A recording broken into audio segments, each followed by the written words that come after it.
C'est le troisième numéro du débat de Nana FM de la semaine. Mesdames et messieurs, bonjour et bienvenue. L'Association des usagers du service public togolais a notifié les insuffisances dans la gestion de la crise coronavirus au Togo.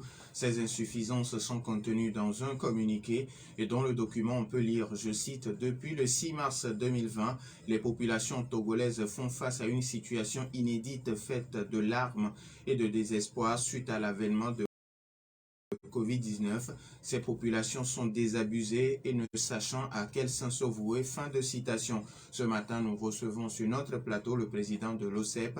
Ce débat se fera également avec vous, chers auditeurs, comme tous les jours sur la page Facebook de la radio, dans une vingtaine de minutes sur le 91 09 71 71 ou le 96 61 58 58, avec Nestor Glo à la mise en onde. Je suis Norbert Djouradi. Le débat de Nana FM, c'est parti.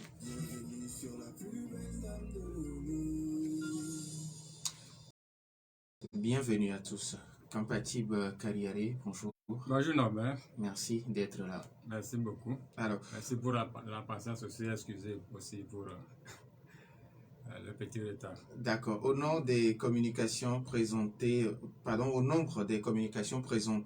le mercredi 15 septembre 2021 au Conseil des ministres figure celle du ministre en charge de l'administration territoriale, de la décentralisation du développement des territoires, Payado Aboukessi, relative à l'application de la gratuité de l'établissement des actes de naissance au Togo. Quelle est votre réaction par rapport à cette communication?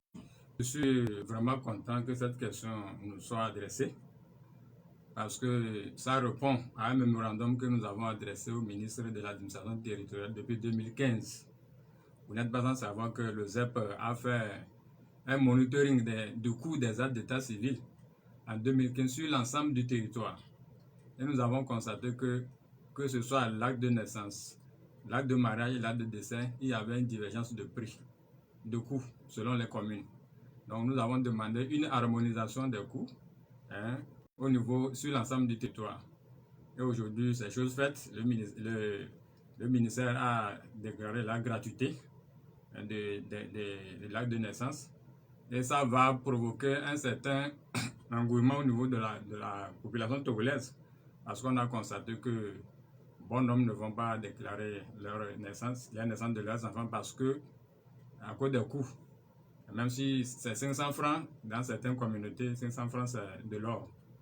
Et aujourd'hui, le gouvernement, nous voudrons saisir l'occasion pour les féliciter parce que depuis là, ils commencent par entendre les cris des citoyens et ils prennent des mesures idoines. Donc voilà ce que nous pouvons dire par rapport à ça. Et puis le casier judiciaire aussi est complètement digitalisé. Vous avez été l'une des voix qui ont soumis ce projet, qui ont crié au gouvernement que ces mesures soient prises pour que, parce qu'il y a des gens qui peuvent quitter Dapan jusqu'à Lomé avant l'établissement d'un casier judiciaire. On peut dire que vous êtes satisfait? Nous sommes satisfaits, nous sommes aussi satisfaits de la dernière décision du ministère du Conseil des ministres relative aux actes d'état civil. C'est des initiatives que nous menons depuis, mais en sourdine. Nous sommes une structure qui ne fait pas trop de bruit. Donc nous faisons nos travaux et nous adressons les rapports au ministère concerné. En rapport avec le casier judiciaire, je peux dire que les citoyens usagers sont aujourd'hui contents. Et la digitalisation rentre dans le cadre de la feuille de route gouvernementale. Vous n'avez pas savoir, Madame le Premier ministre met l'accent sur la digitalisation des services publics. Donc, la modernisation de l'État, on dirait. Et aujourd'hui, c'est chose faite. Les citoyens ne sont plus confrontés à faire des déplacements sempiternels avec tous les risques que nous connaissons. Et pour un cahier judiciaire que vous devez établir à 500, cela vous revient souvent à 20 000 francs. Si moi je suis d'accord, je dois me déplacer, aller revenir, vous voyez que vraiment ça crée des problèmes. Aujourd'hui, nous en félicitons et nous remercions le gouvernement pour ces initiatives nobles qu'ils prennent à l'endroit des citoyens. Alors, revenons au sujet qui nous réunit ce matin. L'OCEP a dénoncé un certain nombre de choses, à savoir le vote répétitif de l'état d'urgence sanitaire dans notre pays. Est-ce qu'on ne va pas dire que c'est pour la bonne cause que l'état d'urgence a encore été prolongé? Bon, les tenants de l'état d'urgence nous diront que c'est pour la bonne cause. Mais ce vote répétitif-là a des incidences négatives sur la population. Hein, parce que si vous voyez dans la sous-région, à part le Niger, dont l'état d'urgence va cesser en octobre, beaucoup de pays ne sont plus dans cette logique-là. Beaucoup de pays ne sont, parce que nous sommes des économies fragiles et comme tel, on doit libérer les énergies et faire évoluer les choses.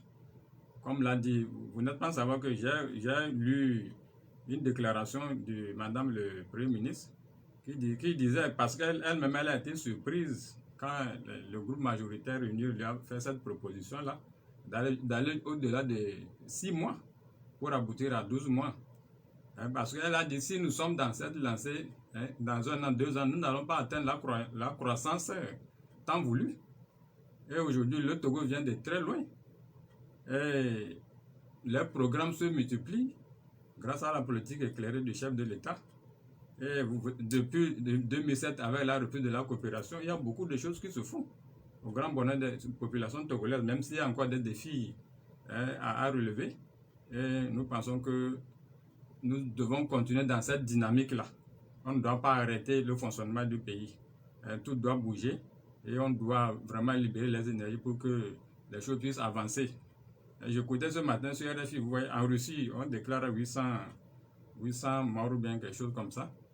Mais la Russie n'a pas décrété l'état d'urgence parce qu'elle a dit qu'elle a une économie fragile. Si vous voyez l'Inde, aujourd'hui, le variant d'État vient de l'Inde. Mais le pays là n'est pas sous état d'urgence sanitaire.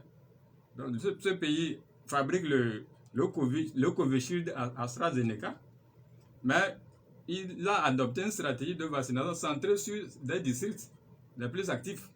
Aujourd'hui, j'ai lu un peu sur les sites là, ils sont à 62 millions de vaccinés aujourd'hui, sur une population de 1,36 milliard d'habitants. Donc vous voyez, les États aujourd'hui sont pragmatiques sur des décisions parce qu'ils voient les conditions de vie de leur population. Et aujourd'hui, prolonger l'état d'urgence sur 12 mois, moi je parie qu'avec la situation actuelle du Togo, même si on le prolonge sur 2 ans, on ne pourra pas atteindre vraiment l'humilité collective parce que le pays manque de ressources. Nous sommes au carrefour des priorités. Hein. Le Covid, c'est une maladie infectieuse, hein, mais il y a beaucoup d'autres maladies. Si vous voyez, on dit l'association Sauvons l'Afrique des hépatites a publié un rapport que j'ai lu dans le plan national de développement sanitaire que le Grand Lomé, le taux d'infection des hépatites B est de 10% et C de 2%. L'hépatite, c'est une maladie hautement contagieuse, comme les autres maladies. Vous voyez, à longueur de journée, nous mangeons dans les rues, tout ça, là, on se mélange les cuillères, tout ça. Les hépatites peuvent passer par là. Donc, vous voyez même le taux des accidents de la circulation routière. Ça aussi, c'est une épidémie. Hein. C'est une épidémie. Alors, dans votre communiqué aussi, vous le disiez, le mimétisme institutionnel organisationnel de la gestion de la Covid calqué sur sa grande majorité sur le modèle français va montrer progressivement ses limites. Qu'est-ce que vous entendez par cette Oui, parce que vous savez, avant de prendre nos positions, nous allons à l'information, nous nous documentons beaucoup. Et nous avons compris qu'il a suffi que le gouvernement français décrète l'état d'urgence sanitaire pour que certains pays puissent prendre le relais. Mais au regard de nos dispositifs normatifs internes, ces conseils scientifiques-là ne sont pas prévus. Si vous voyez le conseil scientifique togolais, et au regard du code de la santé publique du 15 mai 2009, ce n'est pas prévu. Mais si vous voyez le conseil scientifique français, c'est prévu dans leur code de la santé publique. Donc, d'où vient alors le conseil scientifique togolais, si ce n'est pas prévu par le code de la santé? Donc, nous trouvons que ce conseil est illégal. C'est illégal puisque ce n'est pas prévu par une disposition interne. Et aujourd'hui, nous en appelons déjà à la révision de ce conseil-là pour l'adapter à nos réalités. Parce que l'épidémie de coronavirus, si c'est une crise sanitaire, elle est aussi un phénomène social qui provoque vraiment beaucoup de dégâts sur le plan social et économique. Et il faut prendre en compte tous ces aspects-là pour pouvoir mener la lutte. Et aujourd'hui, nous, au niveau de l'ESA, nous sommes pour un comité consultatif. Hein? de réflexion de proposition sur la gestion de Covid, hein, en lieu et place du conseil scientifique. Donc, ce comité consultatif de réflexion de proposition doit contenir, ça serait élargi à plusieurs acteurs. Hein, on doit avoir les anthropologues, les sociologues, les économistes, le clergé, l'Union musulmane, le conseil chrétien, comment dirais-je, la fêtière des communes du Togo, la chefferie traditionnelle. Hein? Il y a beaucoup, même les ordres professionnels, il y a certains ordres professionnels qui sont vraiment de grands ordres qu'on peut vraiment intégrer pour pouvoir aboutir à la lutte. Et nous avons constaté que si vous voyez même certaines dispositions du conseil scientifique français, en le comparant au conseil scientifique togolais, c'est les mêmes dispositions, alors, à quelques différences près. Est-ce que vous voulez dire que la gestion qui est faite de la maladie à coronavirus dans notre pays est une mauvaise gestion? Bon, actuellement, c'est aux citoyens de noter. Donc, si on fait un sondage au sein de la société, on peut vraiment savoir si c'est une mauvaise gestion ou pas. Il appartient à ceux-là qui s'occupent de la gestion de mener un sondage au sein de la société pour pouvoir se corriger. Donc, vous voyez, donc aujourd'hui, nous sommes dans la stratégie adoptée. On sait que le gouvernement veut notre bien, mais c'est la stratégie adoptée qui crée des grincements au sein de la société. Donc, il faut la persuasion. Il faut la persuasion et non la pression. Vous voyez, donc il faut nécessairement insister sur ça. Le gouvernement britannique n'a pas, le conseil scientifique britannique a proposé le pass sanitaire, mais le gouvernement britannique a dit qu'il ne va pas utiliser le pass sanitaire pour contraindre les gens à aller se faire vacciner. Vous avez vu, la Coupe de l'Euro a été organisée. On a déclaré quelques cas après, la vie continue. Alors, quand le gouvernement dit nous ne sommes pas ces pays, on gère la maladie à coronavirus selon nos réalités, vous répondez quoi? Si on gère selon nos réalités, il faut qu'on essaie de copier aussi les pays. Je vous dis que le conseil scientifique togolais, c'est une copie collée du conseil scientifique français, avec une grande différence au niveau des choses. Parce que ici, on dit, si vous voyez la loi, la disposition relative au conseil scientifique français, on dit, je vais vous lire, le comité est dissous lorsque prend fin l'état d'urgence sanitaire. Mais au Togo, on nous dit qu'au niveau du décret du 2 juillet 2020, on dit que le conseil scientifique COVID-19 est dissous lorsque prend fin la crise sanitaire. Vous ne trouvez pas que cette disposition-là est problématique et est sujet à beaucoup d'interrogations? On sait quand est-ce que la crise sanitaire va prendre fin. Donc, c'est au regard de ces comparatifs, nous avons dit qu'il y a un problème et qu'il faut réagir.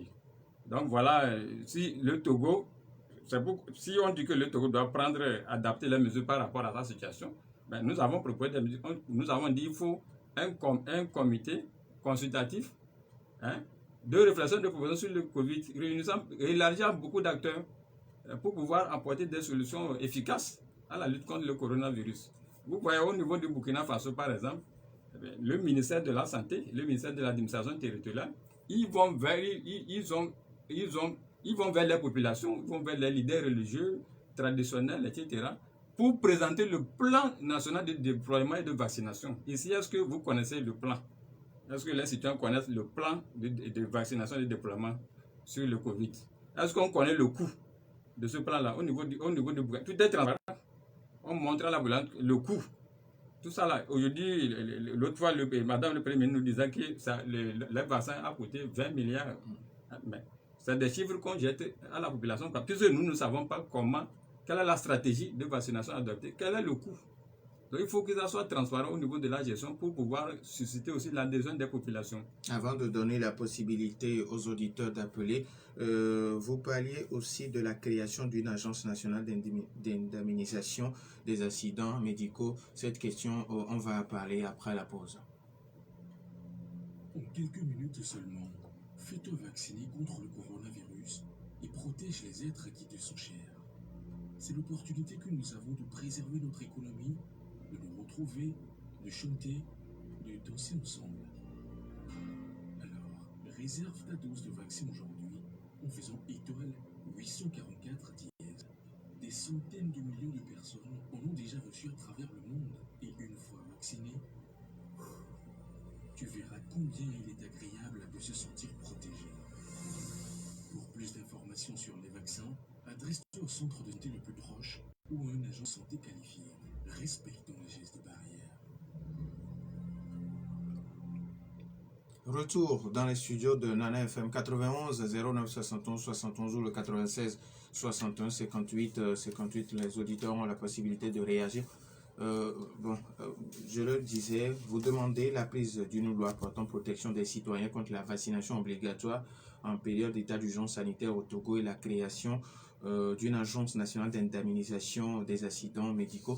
Mais avant de répondre, nous avons un premier auditeur en ligne. Nana FM, allô? Oui, allô? Félix, bonjour. Bonjour. Allez-y. Je salue notre invité.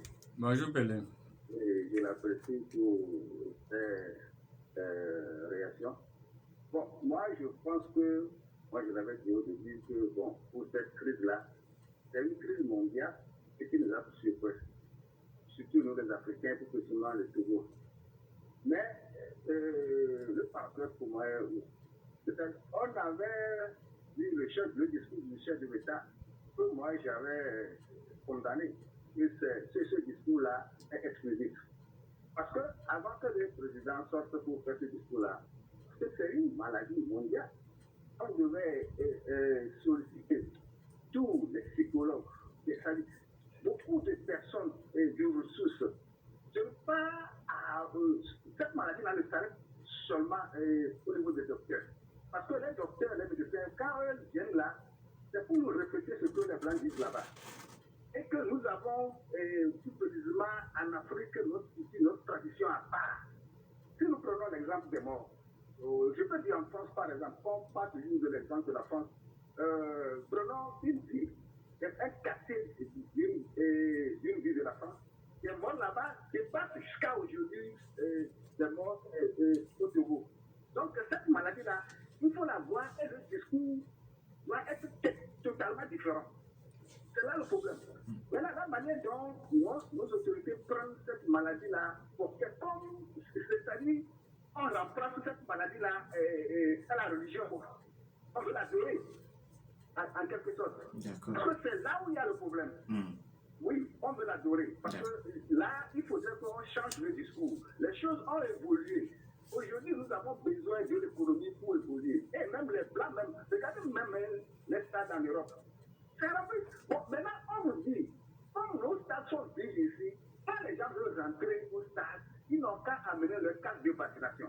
Quand les gens veulent sortir du Togo pour traverser les frontières, mais ils n'ont qu'à faire sortir leur carte de vaccination. Vous allez refuser parce que vous ne pouvez pas avoir les 1000 francs dans vos frontières. C'est là le problème. C'est là où se trouve le problème pour moi. Merci, Pélé. Nana FM, allô? Oui, allô? Tata Ragel, bonjour. Oui, bonjour, mon frère. Je salue l'invité. Merci. Bonjour. Tout d'abord, moi, je félicite l'invité. Il a bien parlé. Si tout le monde peut réagir comme ça, tout sera bien. Moi, je demande quelque chose à l'État. Oui. Au début, il nous a dit qu'on n'oblige personne. Chacun se fait vacciner à sa volonté. Pourquoi ils ont trop dépensé pour payer ces vaccins? Maintenant, quand ils voient le vaccin qui est là, ils regardent aussi les sommes qu'ils ont dépensées et ils font semblant de pousser les gens d'aller se faire vacciner. Au cas où tu ne te vaccines pas, tu n'iras pas dans les lieux publics. Pourquoi ils vont faire ça? Et de deux, il y a la famille.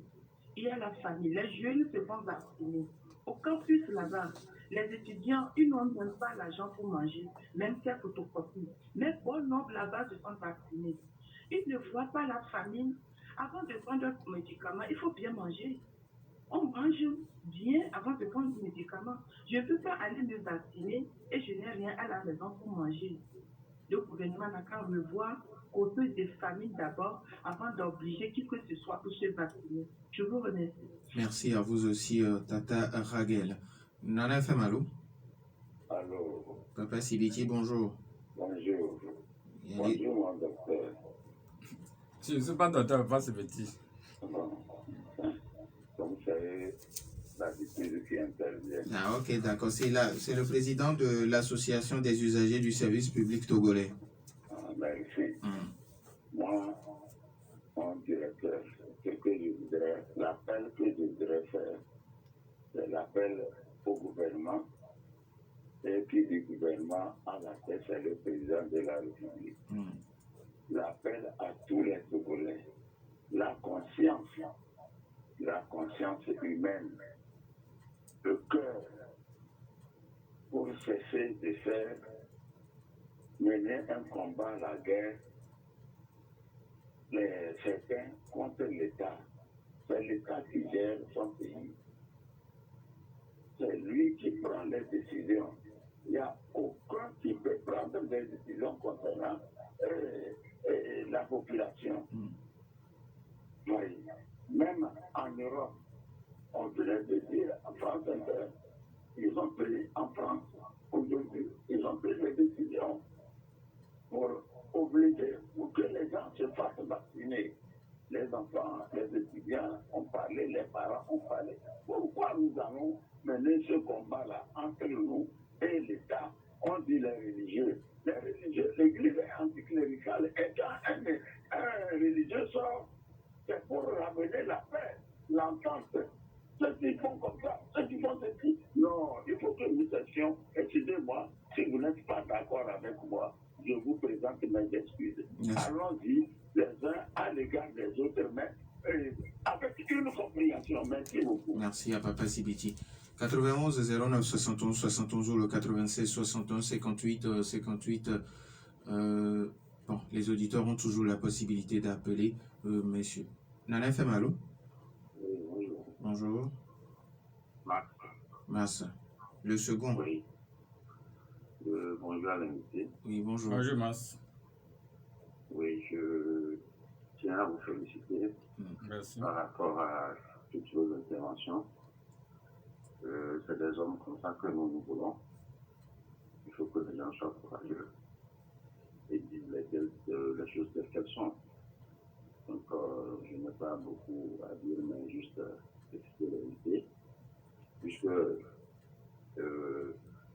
moi j'ai du mal à comprendre comment on dit que la vaccination n'est pas obligatoire.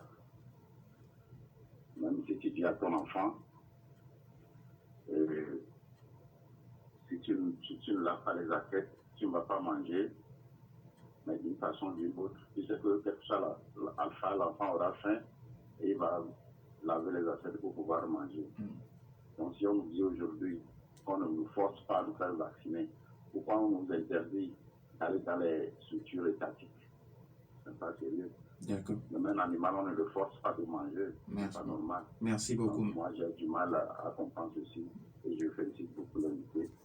Merci beaucoup. Merci, Mars. 91 09 71 71 ou le 96 61 58 58. Nana FM, allô? Oui, allô, bonjour. Bonjour, Mars. Oui, comme nous sommes maintenant deux, Voilà. je vais vous présenter Max Aïe. D'accord. Voilà. Bonjour, monsieur le président. Bonjour, monsieur Mas. Aïe. Ah, monsieur Mas, aïe. Alors, non, pour nous, vous êtes Mars Identité remarquable. numéro 1 et l'autre est Mars numéro 2. Ok, pour qu'il n'y ait pas de confusion. Bon. Ma première intervention revient, on dit la répétition, c'est l'art de la pédagogie. Voilà.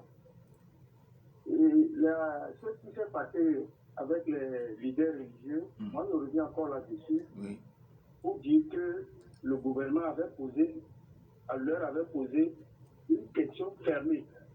La question n'était pas ouverte.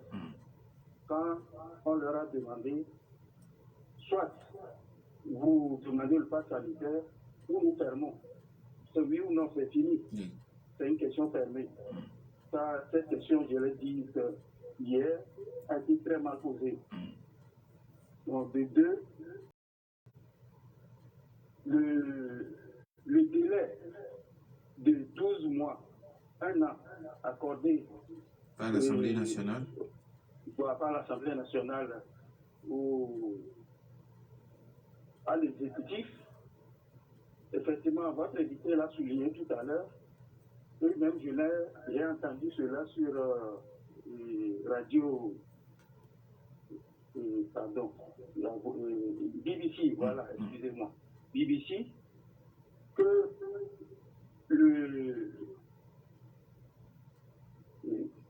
je perds mes mots, hein. Et cette durée pénalise l'économie. Parce que si d'ici demain, on dit qu'on a trouvé un médicament, parce que le médicament c'est différent du vaccin. Oui. Si on dit qu'on a trouvé un médicament, et à quoi ce délai va servir? Donc je pense que nos parlementaires sont des minimalistes qui ne veulent pas beaucoup travailler, parce que quand on leur a demandé 6 mois, je pense que c'est à eux de dire on vous accorde encore 1 mois et renouvelable. Bon, pour terminer, ça c'est une question d'éthique sur cette radio. J'appelle souvent sur cette radio. Il faudrait que le peuple, je l'ai déjà dit une fois, le peuple vienne sur cette radio. Il y a certains de nos compatriotes qui, dès que vous avez appelé votre en ligne, vous vilipendent, ils n'appellent pas votre nom, mais ils vous vilipendent comme si vous étiez des pestiférés. Alors que c'est un débat qu'on a dit. Quand on parle de débat, ça veut dire que les idées peuvent être différentes. Merci. Donc il faudrait que le monsieur reprenne, et surtout par leur âge, nous sommes des gens âgés, pour qu'on se respecte. Merci beaucoup. Merci à vous aussi. Alors, Nestor, on bloque les appels. Alors, Monsieur Kaliari Kampatif, je le disais, vous avez demandé la prise d'une loi portant protection des citoyens contre la vaccination obligatoire en période d'état d'urgence sanitaire au Togo et la création d'une agence nationale d'indemnisation des accidents vaccinaux. Alors, elle va servir quoi, cette agence? Bon, vous savez, quand la France a pris la loi portant passe sanitaire, cette loi-là dit quoi? Bon, vous devez, si vous vous faites vacciner et que vous avez des préjudices ou bien des dommages post-vaccinaux, vous pouvez vous référer à une agence. Donc, au Togo, nous n'avons pas cette agence-là qui s'appelle l'Office national d'indemnisation des accidents médicaux. Au Togo, on n'a pas ça et on dit à la population d'aller se faire vacciner et sans même voir les antécédents médicaux. Les flacons de vaccin qu'on nous présente, ces flacons, tout médicament a une notice qui informe le patient pour vraiment le déterminer à agir en fonction de sa santé. Donc ici, c'est les flacons qu'on nous présente et qu'on nous injecte. Est-ce que nous, en tant que citoyens, est-ce qu'on n'a pas droit aux informations concernant ces vaccins-là? Et comme vous le savez, même le gouvernement français, je viens de vous montrer une liste, la liste des contre-indications vaccinales, médicales relatives à la vaccination contre le coronavirus. Donc le gouvernement français a répertorié un certain nombre de maladies et d'allergies qui dérogent à la vaccination obligatoire contre le coronavirus. Ici, on n'a pas ça, on n'a pas, jusqu'à preuve de contraire, puisque le gouvernement n'a pas rendu public un ensemble de maladies ou bien d'allergies qui peuvent vraiment permettre aux citoyens de s'abstenir à la vaccination. Donc, ici, nous voyons que vraiment, il y a ça, on veut bien notre santé, mais on nous expose, si vous le permettez, parce qu'il faut nécessairement ces choses-là. Les gens se sont fait vacciner, d'autres sont restés sur les lits pendant 2 semaines. Donc, ces cas-là, ça leur fait tellement dépenser. Or, il faut quand même dédommager ces gens qui n'ont pas vraiment... ce n'est pas de leur bon vouloir qu'ils sont allés se faire vacciner. Moi, je me suis fait vacciner volontairement avec toute ma famille. Si je parle, ça ne veut pas dire que je suis contre les mesures du gouvernement. Non. Donc, c'est pour dire que aujourd'hui, cette agence-là, si elle est créée au Togo, ça va permettre de garantir les droits des malades, les droits des patients dans nos hôpitaux. Vous voyez comment les patients sont traités dans les hôpitaux. Vous voyez comment le nombre de maladies nosocomiales, iatrogènes, tout ça là, les erreurs médicales qui se commettent au jour le jour, tout ça, ça nécessite des indemnisations, même si l'article 95 du Code de la santé togolais a dit que si un praticien commet un dommage sur un patient, le patient peut intenter un procès devant les juridictions. Mais la longueur des procédures étant, donc les pays, beaucoup de pays, c'est pas la France, beaucoup de pays ont créé des structures comme ça pour permettre un règlement à l'amiable des préjudices médicaux. Et je voudrais parler de la loi. C'est pourquoi nous avons parlé de la loi, parce que nous sommes dans une situation d'exception. Et la situation d'exception appelle des mesures d'exception. Aujourd'hui, l'État togolais n'a pas pris une loi quand même qui pousse les gens à aller se faire vacciner. Mais c'est des situations qui, vraiment, comme l'a soulevé certains auditeurs, qui nous poussent de façon vraiment indirecte à nous faire vacciner. Et à la matière, je voudrais dire que, bon, il faut que le secrétariat général du gouvernement vienne nous défier sur la place des communiqués officiels dans l'ordonnancement juridique togolais. Parce que nous constatons que c'est les communiqués qui font office aujourd'hui d'ordonnance. Et la population togolaise a besoin vraiment de comprendre ce qui se passe. Parce que vous voyez au niveau du Sénégal, le secrétaire général du gouvernement a déjà compilé l'ensemble des ordonnances qu'il a prises depuis l'état d'urgence sanitaire dans un but pédagogique. Vous voyez. Donc c'est le gouvernement togolais lui-même qui est allé à l'Assemblée nationale pour demander le vote d'un projet de loi d'habilitation. Donc il faut que les décisions se prennent. Vous voyez, au niveau des services publics par exemple. Dans chaque service public, chaque chef prend sa décision. Or, on connaît le ministère qui coiffe la fonction publique. Ça devait faire l'objet d'un arrêté pris par le ministère de la fonction publique. Et ces gens et les chefs des différentes administrations devaient seulement veiller au respect de ces mesures-là dans leurs différents services. Mais ici, chacun y va de ces mesures et puis ça crée vraiment une cacophonie. Et je voudrais dire que c'est ça même qui empiète la renommée de la gestion de la riposte. Il faut une gestion cohérente et lisible au niveau des citoyens. Et si les gens aujourd'hui ont des appréhensions par rapport au vaccin, bon, les gens mettent ça sur le dos de l'infodémie. L'infodémie, ça n'explique pas tout. L'infodémie, il y a beaucoup de choses non expliquées. Donc il faut diligenter une enquête au sein de la société pour comprendre les résistances, la perception des citoyens, leurs préoccupations, leurs attentes par rapport à la vaccination. Alors, par rapport à nos auditeurs, il y a Pelé qui demande que les temps ont changé et actuellement, il faut changer de discours. Monsieur Pelé a raison. Le temps a changé et il faut changer de discours. Parce que l'état d'urgence sanitaire, nous sommes déjà à 2 ans, à 2 ans, presque de ce phénomène-là. Et il faut changer de discours parce qu'il faut tenir compte de nos réalités si nous voulons vraiment agir. Le Togo est un État fragile, nous venons de très loin. Nous étions les efforts du gouvernement avec le sacrifice de la population. Vous voyez que le poids des taxes, tout ça là qu'on assaille à la population, mais nous faisons quand même l'effort d'honorer nos devoirs citoyens en faisant le service fiscal. Et aujourd'hui, il faut nécessairement que le pays bouge. Le pays doit bouger si le gouvernement veut atteindre les objectifs de la feuille de route gouvernementale. On ne peut pas rester tout le temps dans cet état d'exception. Et il faut nécessairement que les activités reprennent. Et que, au lieu d'en faire des adversaires, le gouvernement fasse des alliances avec les différents acteurs, les groupes organisés de la société. Parce que, si vous comprenez, le Togo, moi je dis que le gouvernement togolais a beaucoup d'opportunités pour asseoir une vaccination rapide. Puisque dans chaque secteur, il y a les groupes organisés. Il y a des groupes organisés, il y a des syndicats, il y a des autres professionnels. Le Togo est un pays vraiment organisé au niveau de la société civile. Donc, il faut nécessairement s'atteler sur ces gens-là, les leaders religieux traditionnels. Tout ce monde-là, ils ont des associations, des structures, des représentants qui peuvent influer sur les décisions à la base. Tata Raguel qui pense que 20 milliards pour le vaccin, c'est déjà trop, alors qu'il y a les populations qui souffrent, des étudiants qui n'ont même pas l'argent pour s'acheter les photocopies, mais qui sont obligés de se faire vacciner. Non seulement 20 milliards pour la vaccination, mais il faut dire que si le gouvernement est dans cette frénésie, c'est parce que la durée de validité des vaccins est très courte. Selon le professeur congolais Jean-Jacques Mouyembe, le virologue, celui qui a découvert le vaccin contre Ebola tout récemment, il a dit sur RFI que les vaccins ont une période de validité de 3 mois.